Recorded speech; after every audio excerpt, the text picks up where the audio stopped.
আমি একবারে বলে দিচ্ছি,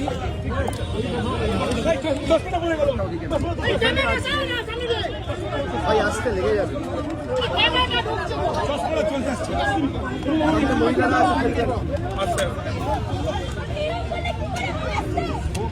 আপনারা জানেন গতকাল আমি ভবানী ভবনে সিআইডি অফিসে গেছিলাম। সেখানে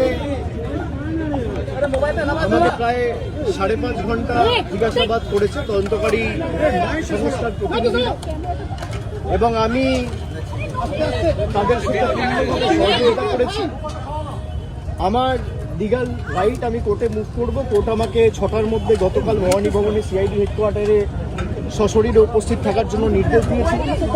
আমি কমপ্লাই করে প্রায় 12-13 মিনিট আগে, 6টার আগেই কালকে ভবানী ভবনে গেছি, এবং 11:30টার কাছাকাছি ইন্টারোগেশন প্রশ্ন উত্তর পর্ব শেষ হয়, প্রায় 5.5 ঘন্টা চলছে। এবং আমাকে আবার সেখানে একটা নোটিশ দিয়ে আগামী 14 তারিখ অ্যাপিয়ার করার জন্য বলা হয়। আমি 14 তারিখ কলকাতায় আছি, আমি 14 তারিখ অ্যাপিয়ার করবো আবার। আমি কোনো তদন্ত এড়িয়ে যাইনি। আমাকে দিল্লিতেও তদন্তকারী সংস্থা যখন ডেকেছে আমি গেছি, কলকাতাতেও নিজাম প্যালেস হোক, এদিকে সিজিও হেডকোয়ার্টার হোক, ইডির কাছে হোক, আমি গেছি। আমি সবসময় তদন্তে সহযোগিতা করেছি, এবং আমার সামর্থ্য অনুযায়ী যতটুকু কেন্দ্রীয় তদন্তকারী সংস্থা বা এই মুহূর্তে দাঁড়িয়ে রাজ্যের গোয়েন্দা সংস্থা সিআইডির সাথে যেটুকু সহযোগিতা করা উচিত আমি নিশ্চিতভাবে করছি।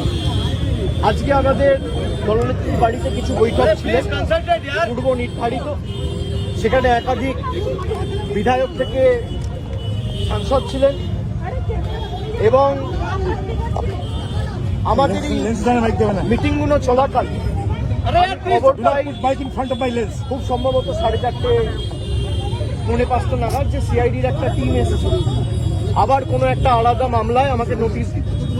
তো আমি আমার সেক্রেটারির মারফতে তাদেরকে অনুরোধ করি যে আমি এই মুহূর্তে আমার বাড়িতে সশরীরে উপস্থিত নেই বলে আপনারা চিঠিটা অন্য কাউকে দিয়ে দিন, সে রিসিভ করে আমার পক্ষ থেকে নিয়ে নেন। এবং আমি অনুরোধ করি যে আপনারা যদি আমাকে দিতে চান তাহলে আপনাদের অপেক্ষা করতে হবে, তার কারণ আমি এই মুহূর্তে আসতে পারবো না মিটিং থেকে বেরিয়ে। আপনি আপনার মতো করে যখন ইচ্ছা নিয়ে বলবেন যে আপনাকে ছাড়া কাউকে আমরা দেবো না। আমি যদি বাড়িতে না থাকি তাহলে আপনাকে অপেক্ষা করতে হবে আমার ফেরার জন্য।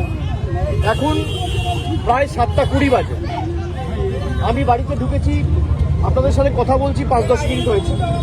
6-7টার মধ্যে আমি বাড়িতে ঢুকেছি, আমি ঢুকে দেখছি সিআইডির প্রতিনিধিরা নেই, তারা ফিরে গেছে। তারা যদি পরবর্তীকালে আমাকে ফোন করে আসে, আমার সাথে যোগাযোগ করে আসে এবং আমাকে বলে কোন সময়ে গেলে আমি বাড়িতে থাকবো, তখন নোটিশ দেবে, আমি নিশ্চিতভাবে জানাবো। আমি যখন বাড়িতে উপস্থিত নই সশরীরে, তখন যদি তারা এসে নোটিশ, তখন যদি তারা আসে নোটিশ দিতে এবং একদম স্পষ্টভাবে বলে যে আপনাকে ছাড়া কাউকে নোটিশ আমরা দেবো না, আপনার হয়ে কেউ যদি রিসিভ করতে চায় সেই সুযোগ পাবে না, তাহলে আপনাকে আমার ফেরার জন্য অপেক্ষা করতে হবে। তো আমি আপনাদের মাধ্যমে আমি অনুরোধ করব যে যারা নোটিশ দিতে এসেছিল আপনারা যদি আসেন নিশ্চিতভাবে যোগাযোগ করে আসুন, আর না হলে অপেক্ষা করুন। আমি যখন ফিরবো আমি তখনই এই নোটিশটা আপনাদের তরফ থেকে, আপনাদের কাছ থেকে নিতে পারবো। আপনারা যারা আমাকে প্রশ্ন করছেন আপনি তদন্ত এড়িয়ে যাচ্ছেন, আমি কোনো তদন্ত এড়িয়ে যাই, আমার দোকানোর কিচ্ছু নেই। আমি কেন্দ্র তদন্তকারী সংস্থার সম্মুখীন হয়েছি এখনো পর্যন্ত 8 থেকে 10 বার। যারা এতদিন ধরে তদন্ত চালাচ্ছে আমাকে যখনই ডেকেছে আমি গেছি। আমাকে সিআইডি সামান দিয়েছিল, প্রথম সামান 30 তারিখ। 30 তারিখ বিকেলে আমার উপর আক্রমণ হয়, আপনারা দেখেছেন। 48 ঘন্টা আমি বাড়ি থেকে বেরোতে পারিনি। আমি সময় চেয়েছিলাম, আমাকে 8 তারিখ ডাকা হয়েছে। 8 তারিখ আমি ছিলাম না। আমি 6 তারিখ দিল্লির উদ্দেশ্যে রওনা দিয়েছিলাম, ইন্ডিয়া জোটের মিটিং ছিল। 8 তারিখ তারা জানে যখন আমি দিল্লিতে, তখন 8 তারিখ বিকেলে নোটিশ দিয়ে বলা হচ্ছে 9 তারিখে আসুন। 9 তারিখেও আমার বৈঠক ছিল। আমি গতকাল সঙ্গে সঙ্গে যখনই আমি কোর্টের নির্দেশ পেয়েছি আমি সঙ্গে সঙ্গে 6টার আগে গেছি, এবং তারা যে প্রশ্নগুলো করেছে আমি তো এখানে আলোচনা করতে পারি না, যদিও আমি দেখছি মিডিয়া অনেক কিছু বেরিয়েছে, আমায় কি প্রশ্ন করেছে তদন্তকারী সংস্থার কাছে আর আমার সাথে কি আলোচনা হয়েছে এটা মিডিয়ায় চলে আসছে। এবং আমি বাড়ি ফেরার আধ ঘন্টার মধ্যে আমাকে প্রথম প্রশ্ন কি করা হয়েছে, আমাকে দ্বিতীয় প্রশ্ন কি করা হয়েছে, আমাকে তৃতীয় প্রশ্ন কি করা হয়েছে, তার উত্তরে আমি কি বলেছি সব আমি দেখছি মিডিয়ায় রিপোর্ট হয়ে গেছে। আমি এটা নিয়েও আগামী দিন হাইকোর্ট মুভ করব। আমি যখন তদন্তে কি আলোচনা হয়েছে কারোর সাথে আলোচনা করছি না, তার মানে আমি ধরে নিতে পারি তদন্তকারী সংস্থার কাছ থেকেই মিডিয়ায় এই খবরগুলো লিক হচ্ছে। যদি লিক হয়ে থাকে ইনভেস্টিগেশনের উদ্দেশ্য তো ঠিক নয়। সুতরাং আমি বারবার তদন্তকারী সংস্থা যেখানে আমাকে ডেকেছে আমি গেছি। আমি যদি কলকাতায় উপস্থিত না থাকি আমি তো যেতে পারি না। আমার সামর্থ্য অনুযায়ী যেখানে যখন প্রয়োজন হয়েছে যে মামলায় ডাকুন। আর এখন সরকার পাল্টেছে, এরা বিভিন্নভাবে মামলায় আমাকে ট্যাগ করবে।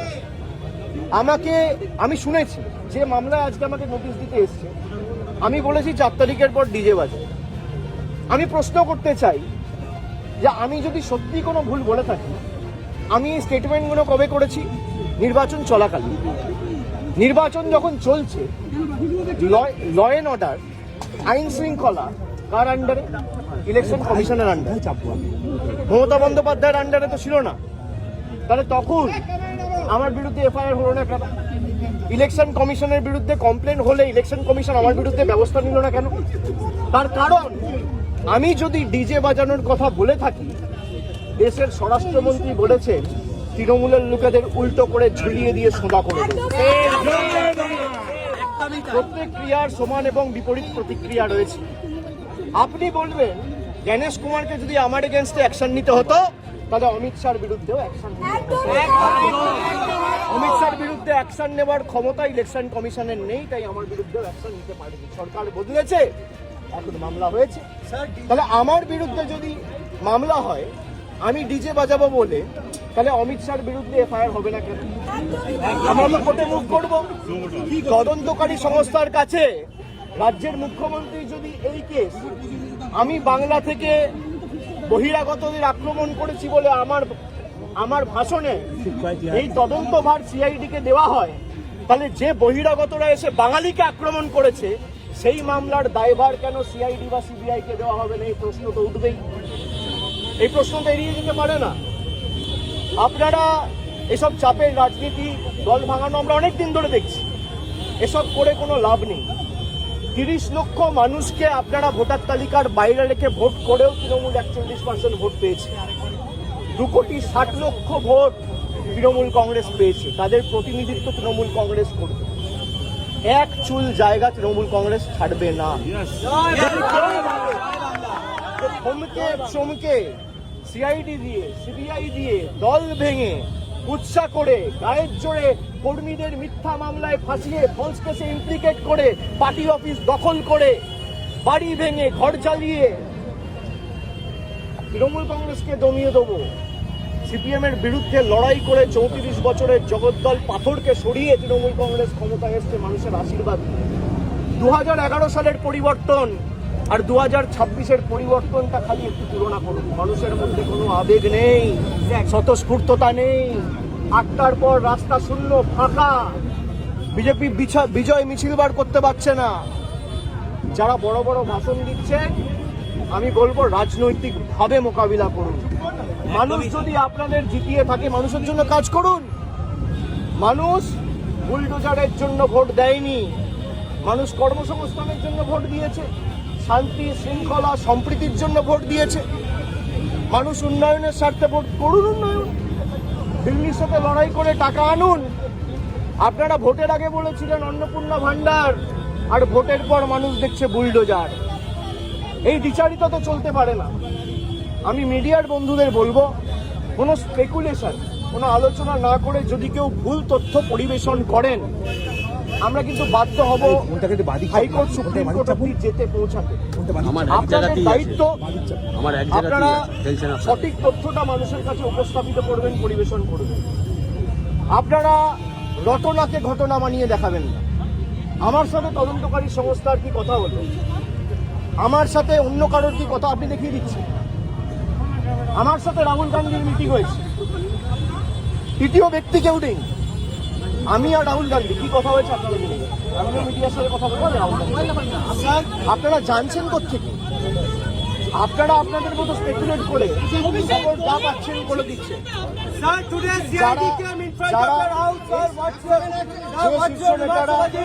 যে শীর্ষ নেতারা আমার বিরুদ্ধে কথা বলছে, দলে আলোচনা করার জায়গা রয়েছে এবং আপনি স্পেসিফিক্যালি করতে পারেন। কল্যাণ বন্দ্যোপাধ্যায় বলেছে, কল্যাণ বন্দ্যোপাধ্যায়ের অধিকার রয়েছে আমাকে নিয়ে কথা বলার। কল্যাণ বন্দ্যোপাধ্যায়ের অধিকার রয়েছে আমাকে নিয়ে চারটে কটু কথা বলার। কল্যাণ বন্দ্যোপাধ্যায় আমাকে ছোট থেকে মানুষ করেছে, আমায় বড় হতে দেখেছে।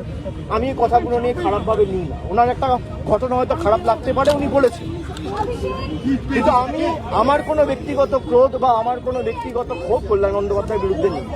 আমি তাকে আগেও সম্মান করতাম, আগামী দিনেও। Thank you.